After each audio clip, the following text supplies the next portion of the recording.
This is me 4 weeks ago, and this was me last year. I know what you're thinking. Why? Well, I love food. And also, in December, I tore my quad. In March, I tore my chest. 1 week later, I got engaged. We were on vacation, and I let myself go. When I got back home, I kept eating snacks and fell back into some unhealthy habits. And before I knew it, I was carrying more body fat than I wanted. So for the next 12 weeks, I'm getting shredded for summer, and I'm going to share everything I do to get to 9% body fat, and you can copy this entire plan for yourself. And I got to be honest, I'm 31 now. My body simply doesn't respond the way it used to when I was in my 20s. And I'm not going to over-dramatize it, but the slower recovery is real. I also have less time, so I don't train 6 days a week anymore. I don't track my macros anymore the way I used to. So I do things in a different way now. So anyways, I started this shred 4 weeks ago at 89 kgs. And this morning I was 86.6 kgs. And this is what the shape looks like. So it's morning right now. And depending on what time I'm training, I have 4 different options of what I can eat. If I'm training before 9, I'll train fasted on an empty stomach, just with black coffee and water before. If I'm training between 9 and 11, I'll have a clear whey shake and a banana before.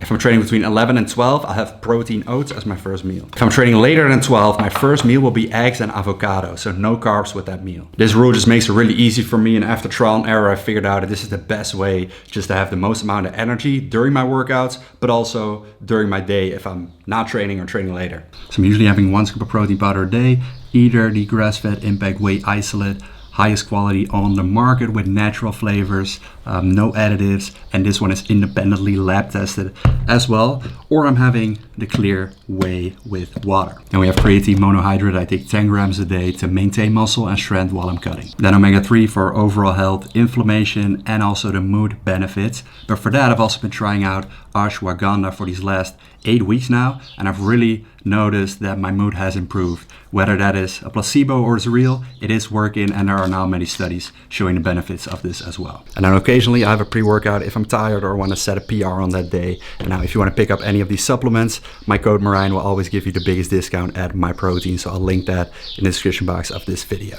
Now I'll get to my training split in a second, but first the fundamentals. So I have a couple of main lifts that I focus on. They're all in the 4 to 6 rep range, and it's what I start my workouts off with. So for back, weighted pull-ups, for chest, incline dumbbell press, for quads, pendulum squats, for hamstrings and glutes, Romanian deadlifts. On those movements, I keep 1 to 2 reps in reserve, so if I can get 6, I'm stopping at 4 to 5 reps. This ensures that I can keep making progress without hindering my recovery. Now the most important thing is training close to failure, but not to complete failure. But when I'm in doubt, it's better to go to failure than stopping too early. That's also a rule I have with myself. Now volume is where I've changed the most over the years, so I'm doing 2 sets for most exercises and sometimes 1. It probably sounds low if you're used to doing 16 sets for chest on a Monday, but then again, every set is a real hard set taken close to failure, so you don't need many of those good hard sets, specifically not if you're trying to lose fat, because the main goal is simply maintaining your muscle and strength. Now I was doing full body for a while, but I have more time to train now and I love the gym, so I've been going 4 days a week. My main rule is always training frequency has to be at least every body part twice a week, so my split right now is full body push-pull, also known as posterior anterior. So full body push is chest, shoulders, quads, triceps, and calves, and a full body pull is back, traps, rear delts, hamstrings, glutes, and biceps. Now some weeks I can only make it to the gym for 3 days, and when that happens I do push, pull, full body. So it's really flexible. If you miss a day, you just put those 2 days together in one. And then you simply skip some isolation work. So for chest, I would normally do a press and a fly, and then I would just skip the fly on that day. And this is my lunch for the whole week. And I'm making some marinated chicken, which I got at the local butcher here, together with a bunch of vegetables, and then a sauce, which is a sweet chili sauce. And only this week I started using these cubes, which I can freeze them in. And then the main benefit is that I can match it with different carb sources. So instead of rice, I can also have pasta or potatoes. So over the weeks, as my calories get lower, I have to eat less, right? But I have a little trick here. So for the first 4 weeks, I've been having pasta as my carb source. Right now for the next 4 weeks, I'm having rice as my carb source. And then for the last 4 weeks, I'm gonna switch to potatoes. So each carb source is a little higher in volume than the previous one, so that I make sure my plate stays full while my calories get lower. Now here's my go-to afternoon snacks. It's quark, a big handful of granola, some walnuts, and fruit on top. Right now it looks like this, but as the weeks go on, I slowly pull back on the toppings. A little less granola this week, a few less walnuts the next, and eventually they're gone completely and the bowl is just quark and fruit. This is just another easy way to drop calories without changing your whole routine, so you're still eating the same meal, it just gets a little leaner over time, so you do barely notice it. Now before cutting out any food, the first thing I focus on is movement. So I do cardio twice a week. Day 1 is low intensity steady state cardio. For me that is either a zone 2 run where I can still hold a conversation the entire time, or incline walking on the treadmill, 12 to 15% incline, 5 kilometers an hour. Then day 2 is the opposite, it's high intensity interval training. I do interval runs with sprints, so you go hard for a minute, you rest for a minute, you go hard again. These sessions are short, only 12 to 15 minutes. And there is the simplest tool which is very underrated, and that is simply walking. I shoot for at least 7,000 steps a day. I'm gonna salt brine the steaks. This will help them stay more juicy and make them taste better. So take them out of the fridge at least an hour before, otherwise you don't want to do this. An hour up until 24 hours. You put the salt on there and then we leave them.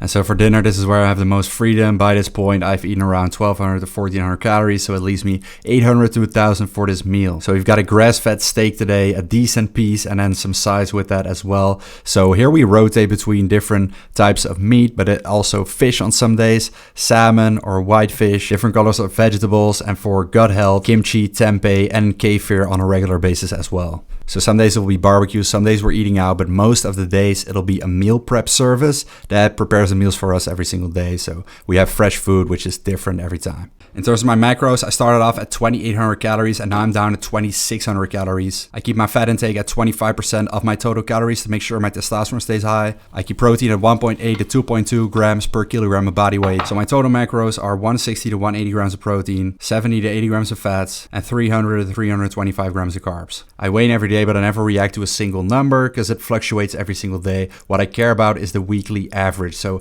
you add up all the 7 days and divide by 7. Scenario 1, I'm losing around half a kilo a week. That's good. I don't change anything. Scenario 2, I lose more than half a kilo a week. I will eat a little bit more, bring my calories up slightly. And scenario 3, I'm losing less than half a kilo a week. Now I drop my calories by about 5%. And that 5% can come from eating less, it can come from adding more cardio, or from a combination of both. Now, if I've learned anything from over 16 years of training, it's that you can have the perfect plan, but life happens. Things go different than you expected, and you need to also be able to adapt to those situations, and you need to accept the fact that you're not gonna do everything perfect all the time, and that is okay.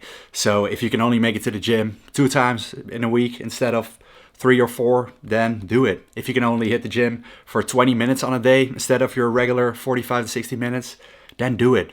Doing something is always better than doing nothing. And there will also be times where you fall off and you have a cheat day, you have a cheat meal, and you wake up feeling bad, and then you decide like, okay, today I'm gonna compensate for yesterday. And that is something you don't wanna do. So whenever you fall off or you make a mistake, whatever, forgive yourself and just pick up the plan wherever you left off. That's the final message of this video. Hope you enjoyed it. Let me know what you think. Subscribe and I'll catch you in the next one. Peace out.